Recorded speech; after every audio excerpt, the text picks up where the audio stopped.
Halo semua, kali lagi ketemu lagi dengan saya, Antonius Adi Sudibyo. Nah, di video konten kali ini, untuk konten-konten dan konten-konten berikutnya, nanti saya akan membuat suatu cara yang gampang untuk kalian belajar tentang bidang-bidang di dalam hukum ya. Nanti di konten-kontennya itu nanti ada di bagian depannya nanti ada seri pidana, seri hukum acara pidana, seri hukum jaminan dan sebagainya ya. Nanti itu akan saya buat terpisah ya. Jadi nanti bisa kalian pakai untuk pembelajaran, untuk belajar sendiri di rumah ya. Apabila misalnya kalian pas di kampus mungkin gak sempat atau mungkin kurang mendengarkan atau mungkin penjelasan dari dosen kurang jelas ya. Ini saya rangkumkan dari bahan-bahan yang pernah saya pakai juga buat ngajar, dengan saya kemas yang cocok dan mudah dipahami buat kalian semua. Ya, ya, oke. Kalau gitu saya mulai aja ya. Hari ini kita mau bahas tentang apa sih? Tentang penahanan, ya, tentang penahanan. Kenapa kalau masalah penahanan ini penting? Karena banyak orang sendiri nggak tahu, ya, nggak tahu secara persis, ya, apa bedanya antara dengan penahanan dengan penangkapan atau penahanan dengan penjara ya. Narapidana dengan tahanan itu sama apa enggak sih? Ya. Oke, ayo kita belajar ya. Sekarang ini saya bukakan. Oke. Ya. Jadi apa sih itu penahanan ya? Penahanan itu di dalam hukum acara pidana kita ya, atau dalam hukum pidana kita itu diterangkan adalah sebagai penempatan tersangka atau terdakwa di tempat tertentu oleh penyidik atau penuntut umum atau hakim dengan penetapan ya, dalam hal setelah menurut cara yang diatur dalam undang-undang ya. Jadi maksudnya apa? Maksudnya di sini orang-orang yang statusnya ditahan ya, ditahan itu dilakukan ya, penahanan itu dilakukan oleh penyidik ya. Penyidik ini berarti kepolisian ya. Penuntut umum ya, atau penuntut umum berarti orang kejaksaan, jaksa ya, sama hakim. Ini berarti proses penahanan ini hanya terjadi di dalam proses perkara pidana. Ya, kalau dia sudah diputus ya, sudah ingkrah ya, sudah tetap ya status hukumannya, maka bukan lagi ditahan ya. Jadi ditahan ini selama dia berproses di tingkat kepolisian, di tingkat kejaksaan, ya penuntutan, kemudian di persidangan. Nah, yang paling penting yang harus kamu pahami ya, inti dari penahanan itu apa? Satu, syarat yang dibutuhkan ya untuk dapat dilakukannya penahanan ya. Kemudian di manakah seseorang itu dapat ditahan? Siapa yang berhak menahan? Dan berapa lama orang itu dapat ditahan? Nah, dasar hukumnya ada di pasal 21 KUHP, Kitab Undang-Undang Hukum Acara Pidana. Ya. Pertama, perintah penahanan atau penahanan lanjutan. Jadi penahanan dan penahanan lanjutan. Jadi diperpanjang ya penahanannya. Dilakukan terhadap seorang tersangka atau terdakwa yang diduga keras melakukan tindak pidana berdasarkan bukti yang cukup. Dalam hal ada kekhawatiran tersangka atau terdakwa melarikan diri, merusak atau menghilangkan barang bukti, atau melakukan tindak pidana lagi. Jadi di sini pihak penyidik, pihak penuntut umum, hakim, itu bisa melakukan penahanan dengan 3 syarat atau 3 dasar pemikiran. Ya, apa? Satu, ya, kekhawatiran tersangka atau terdakwa ini melarikan diri. Ya.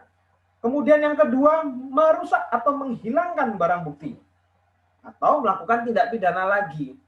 Nah, kalau orang ini kooperatif, ya, kooperatif dalam artian dipanggil polisi pada waktu awal, ya, pada tingkat penyelidikan, itu dia datang, dia nggak neko-neko, dia nggak apa ya istilahnya mempersulit, ya, proses penyidikan, ya, tentunya nggak ada kekhawatiran, ya, kekhawatiran itu tidak ada. Tetapi bisa saja orang itu datang, ya, tetapi ada kekhawatiran dari polisi bahwa dia menghilangkan barang bukti, ya, atau merusak, ya.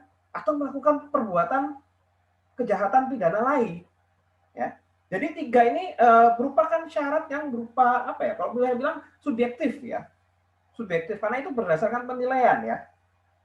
Nah, yang kedua, penahanan ya, penahanan atau penahanan lanjutan yang dilakukan oleh penyidik atau penuntut umum dengan memberikan surat perintah penahanan atau penetapan hakim.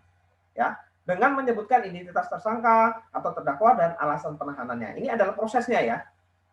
Kemudian tembusan suratnya, ya surat perintah penahanan atau penahanan lanjutan itu, ya atau penetapan hakim harus diberikan kepada keluarganya. Jadi tidak bisa ya main tahan-tahan gitu aja, ya terus keluarganya nggak dikasih tahu, ya itu bisa-bisa jadi kayak orang hilang kan, ya. Jadi penahanan itu tetap harus berlandaskan kepada asas praduga tidak bersalah, terus kemudian tetap harus menghargai hak-hak dari tersangka atau terdakwa. Oleh karena itu keluarganya juga harus tahu dong. Nah, penahanan ya hanya dapat dikenakan kepada tersangka atau terdakwa yang melakukan tindak pidana dan atau percobaan ya maupun memberi bantuan dalam tindak pidana. Ya, di sini ada tindak pidana yang diancam dengan pasal dengan pidana 5 tahun ke atas. Jadi kejahatan-kejahatan yang ada di yang diancam dengan hukuman 5 tahun ke atas, ya. Kalau yang di bawah 5 tahun gimana, Pak? Kalau di bawah 5 tahun itu tidak wajib ditahan. Yang wajib ditahan itu yang di atas ancaman hukumannya di atas 5 tahun. Kalau yang di bawah itu, nah tadi itu subjektifnya itu ya. Jadi syarat subjektifnya itu bahwa nanti tersangka atau terdakwa ini dikhawatirkan melarikan diri atau enggak, ya, menghilangkan barang bukti apa enggak, ya, atau merusak barang bukti atau melakukan tindak pidana lagi. Kalau kekhawatiran itu tidak ada, ya, maka dia nggak wajib ditahan, ya. Jadi penyidik tentu saja tidak perlu menahannya. Nah, yang kedua adalah tindak pidana yang diatur dalam pasal 282 ayat 3, 296 dan pasal 355 ayat 1 dan seterusnya. Jadi ini bisa kamu baca sendiri ya, pasal-pasalnya ada banyak sekali. Ya, salah satunya kalau misalnya pasal-pasal tentang pencabulan dan sebagainya, itu pasti akan ditahan. Ya. Jadi walaupun ancaman hukumannya di bawah 5 tahun, tapi kalau dia masuk di dalam pasal-pasal kategori yang nomor 2 ini ya, poin nomor 2 di 282, 296, dan 355 dan seterusnya, itu tetap bisa ditahan. Nah, jenis-jenis penahanan. Nah, di sini ada 3 jenis penahanan. Penahanan rumah tahanan negara, itu pertama. Yang kedua, tahanan rumah. Yang ketiga adalah penahanan kota. Ya, jenis-jenis penahanan ini ada di pasal 22 ayat 1 KUHP. Ya. Bedanya di mana? Kalau dalam tahanan rumah negara, kamu berarti dimasukkan dalam rumah tahanan. Ya, kalau di tempat saya sini di Surabaya, ya, itu dimasukkan ke ini. Kalau mungkin yang tahu yang tinggal di Surabaya ya, yang menonton ini pasti tahu Medaeng dong, ya. Medaeng itu adalah rumah tahanan, bukan penjara ya, bukan lapas, ya. Perlu diingat, jadi Medaeng itu bukan penjara atau bukan lapas, ya, tetapi adalah rumah tahanan. Jadi mereka yang ada di sana adalah orang-orang yang masih dalam tahap proses perkaranya itu di proses di persidangan, ya, entah itu pada level penuntutan, ya, atau pada level persidangan. Dan kalau biasanya kalau masih level penyidikan, ya, di tingkat kepolisian, biasanya di kantor polisi itu atau di Polrestabes itu ada tahanannya sendiri ya. Nah, kemudian yang kedua adalah penahanan rumah. Ya. Berarti apa? Orang yang ditahan ini tidak boleh keluar rumah. Gampang ya? Terus penahanan kota berarti orang yang lagi diselidik atau lagi diproses perkaranya ini tidak boleh keluar kota. Ya. Loh, pasti Pak, kalau kayak gitu kenapa kok orang banyak ditahan di dalam tahanan negara ya, sementara rumah tahanan ya? Kenapa kok nggak pilih penahanan rumah atau penahanan kota? Itu kembali lagi kepada analisa atau keyakinan dari penyidik ya, penuntut umum ataupun hakim tentang bagaimana orang ini ya, si tersangka atau terdakwa ini, apakah dia tidak bisa lari ya atau menghilangkan barang bukti dan sebagainya. Kalau memang nggak ada hal-hal semacam itu, maka dia nggak wajib dia harus ditahan di dalam tahanan rumah negara, ya, karena kalau ditahanan di dalam tahanan rumah negara ini kan penuh, ya, kayak Medayang aja saya lihat itu, saya sering dengar ya bahwa itu sering over capacity, ya. Jadi kalau bisa ditahan di rumah atau melakukan penahanan kota boleh-boleh saja. Tetapi efek dari pilihan, ya, efek dari pilihan bikin penahanan rumah atau pilih penahanan kota itu efeknya adalah nanti ketika penjatuhan hukuman. Jadi kalau misalnya kamu nih milih misalnya milih tahanan rumah, ya, itu nilainya itu adalah 1/3 dari tahanan negara, ya, jadi penahanan di rumah tahanan negara. Untuk penahanan kota itu nilainya itu 1/5 dari penahanan rumah tahanan negara. Maksudnya apa? Ya, itu ada di pasal 22 ayat 5, ya. Itu KUHP, ya, KUHP. Itu gini. Jadi kalau misalnya nih, ya, misalnya anggap aja si A, ya. Si A ini untuk kasus yang sama, ya. Untuk kasus yang sama, ya. Jadi jangan dibedakan kasusnya sama. Jadi kalau si A ini misalnya dia dihukum dia melakukan tindak pidana, ya, kemudian dia ditahan, ya. Kalau dia ditahan dalam tahanan negara misalnya, kemudian selama proses persidangan, ya, itu anggap aja lama prosesnya biar gampang ya ini, ya, biar gampang. Masa prosesnya persidangannya misalnya 6 bulan. Ini misal, ya. 6 bulan di mana dia dalam proses itu, ya, dia terus ditahan di dalam rumah tahanan negara. Nah, ketika dia dijatuhi hukuman 1 tahun penjara, ya, maka ada kata-kata berikutnya, dipotong masa tahanan. Nah, karena dia sudah menjalani 6 bulan, ya, penahanan selama proses persidangan, ya, selama perkara ini, ya, dalam proses perkara ini, maka dia tinggal melanjutkan sisanya, ya. Sisanya berapa? Kalau dia dihukum 1 tahun, berarti dia tinggal menjalani 6 bulan lagi. Karena sebelumnya selama proses dia sudah ditahan. Nah, kalau tahanan rumah dan tahanan kota itu nilainya kalau tahanan rumah itu 1/3, penahanan kota itu 1/5.